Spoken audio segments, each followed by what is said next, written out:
Plumbing, heating, and air. Home services you can trust. Okay, I don't make last-minute plans very well. Maybe you don't either, but I'm encouraging you to make a last-minute plan today for tonight, because you have a really rare chance to hear from one of the smartest minds in the country when it comes to conservation. Tom Benson is here this morning. He, of course, has his own smart mind with the Tennessee Aquarium, but Marshall Johnson wore his cowboy hat and brought his huge brain of knowledge with him this morning. He is the Chief Conservation Officer for the Audubon Society. Do I have that right? Yes.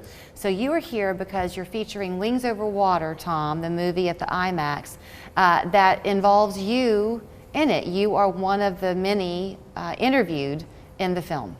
Yes, the real stars of the show are the birds in the landscape. We do a lot of conservation in the prairie pothole region, and we call this the duck factory because 50% of America's ducks are born in the duck factory, North Dakota, South Dakota, southern Saskatchewan. And those ducks, when they are born, they fly to places like Tennessee and all points south. They're smarter than us. They move out for the winter. And this film, which was just remarkably done, focuses on that migration, one of the great migrations that still exist there from the prairie pothole region throughout the flyways. So you're talking about something that I'm ignorant on. The prairie pothole region, where is that? The prairie pothole region exists sort of western Minnesota, North Dakota, South Dakota, and eastern Montana. And it was created when ancient glaciers retreated and left behind millions of wetlands, or we call them potholes. And that prairie wetland ecosystem is what produces ducks and grassland birds and sandhill cranes and all manner of species, and is a source for a lot of our fresh water. So it's interesting to me, and I might have this all wrong, so I'm not ever embarrassed to have the record set straight. But the birds featured are very common to us, Tom. The sandhill crane, the mallard duck, the yellow warbler. Do I have that right? And that's a good thing. You know, hopefully what this film does is encourages families to get out and explore some of these wetlands that are right here in our backyard. We're super fortunate to have the Hiwassee Wildlife Refuge and to see this annual migration of tens of thousands of sandhill cranes into our area and have that opportunity to take kids out there and see them in person. But this film gives you kind of an intimate portrait into the lives of these three species and many others that you wouldn't have that up close chance, and the cinematographers actually take you in flight with the birds. So you get that virtual flight of being with a flock of sandhill cranes in the air, which is very, very cool. And maybe I'm stirring a pot that shouldn't be stirred, but the fact is that we do have them in our own backyard, quite literally, so we could almost take them for granted. They are perfectly fine, but you were saying, Marshall, that their wildlife habitat is potentially at risk in different places of the country, so we've got to be aware of that. Is that right? Yes, we've lost more than half of our historic native wetlands.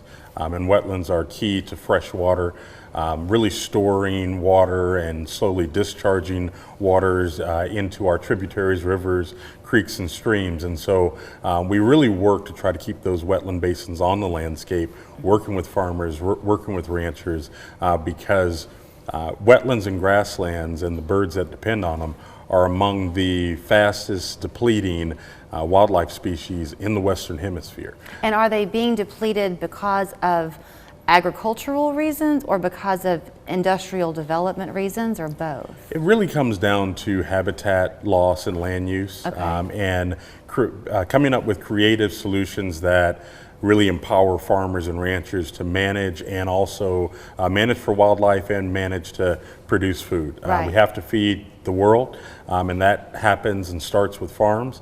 And also farms are great places for birds to reproduce as well. So finding that balance is key. And the crises that we're seeing out on the landscape is just really raising our awareness and giving us an opportunity to act now in a way that sustains farming, ranching, and wildlife as well. I think your story is really interesting, so tell me if I heard it right. You grew up in East Texas, and you realized two things early on. You said that you wanted to not live in a big city, and you didn't want to live where it was hot. It's true. I love, we spent a lot of time in Arkansas and Texas, and I just love it down here. Mostly in January and February. Sure. The rest of the year, it's a little bit warm, and I knew that when I was young, and so what better place to move to than Fargo, North Dakota? Well, and you went to college in Minnesota, played football up there, and you took this job with the Audubon Society as kind of a, I'll figure out my life gig, figuring you'll do it for a few months, but you got hooked, and I wanted to bring that up because, and either one of you can chime in here, but no matter what you do for a profession, we all live in the world. And we all wake up and go, wow, aren't the stars beautiful this morning on a morning walk, or comment on the sunset, and you get the idea. Absolutely. And if we don't take care of it, we all lose. Absolutely. I couldn't say it better. I think of birds as sort of our playlist in nature. Their song is really our playlist in nature. They've been humanity's companion out in nature since before we were here. There are fossil records from birds that we see today that date back more than 35 million years. Wow. And so we have, and I think it says a lot about humanity when we can come together and find solutions that sustain birds. And I never knew that there was a career out there solely dedicated on saving birds. I didn't know that birds needed to be saved. And I think that's the power of a film like Wings Over Water.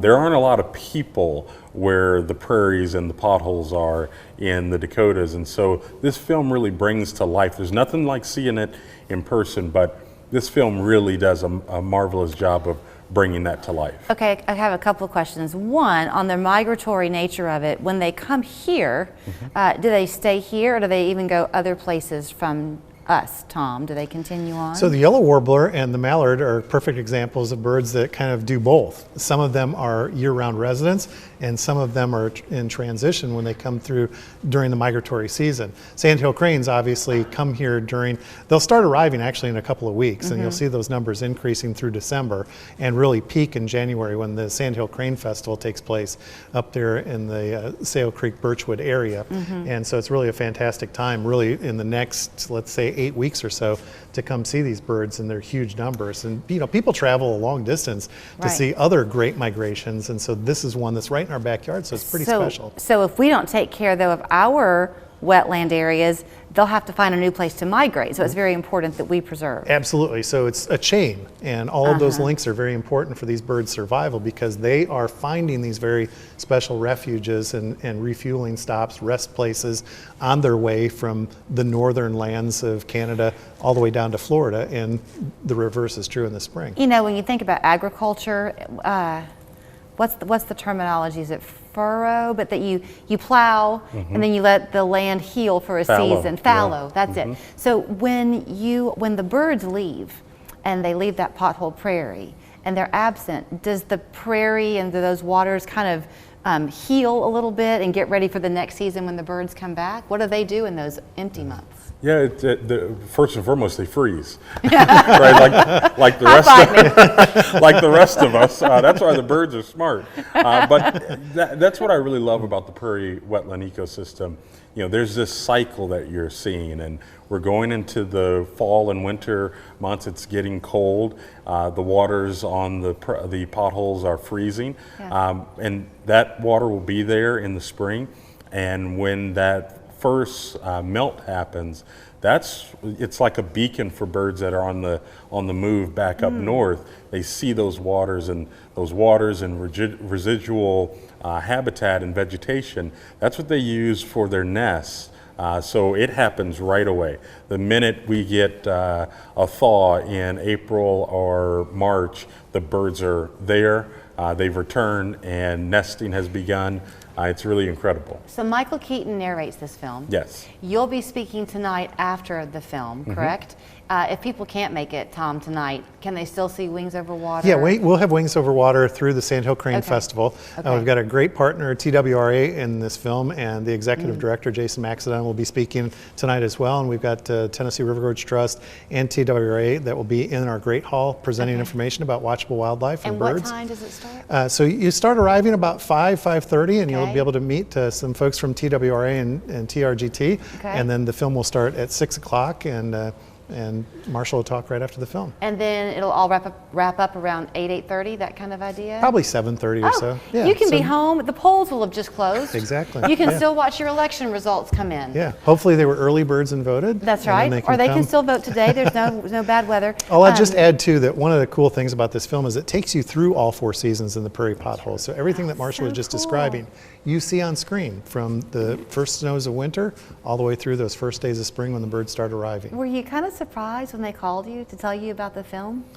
It really happened. I was asked to help them find locations to film. It was never supposed to be me in the film. There's actually a scene, my goddaughter was with me and she put some flowers in my ear. And I'm on screen just sort of giving background on the ecosystem, and they used it in the film. And I so love that. there's a point there where, and every time I see it, I sort of have to chuckle because I didn't think that I'd actually be in the film.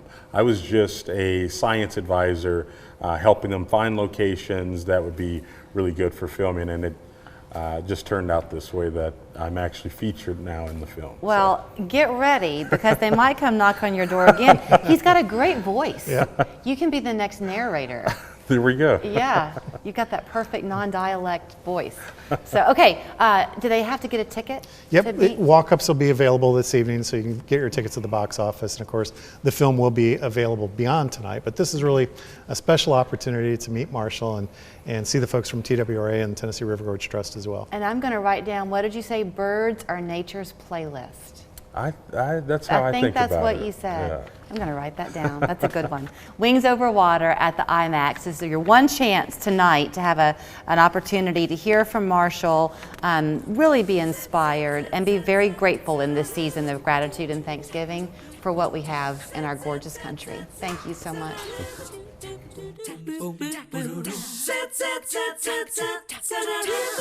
The holidays are fast approaching, and if you're like a lot of homeowners, you're starting to clean some common areas around your house to prepare for family and friends. Well, today I'm joined by BJ Worsen, the owner of West Shore Home, to find out how West Shore can completely refresh your bath space and do your entire project before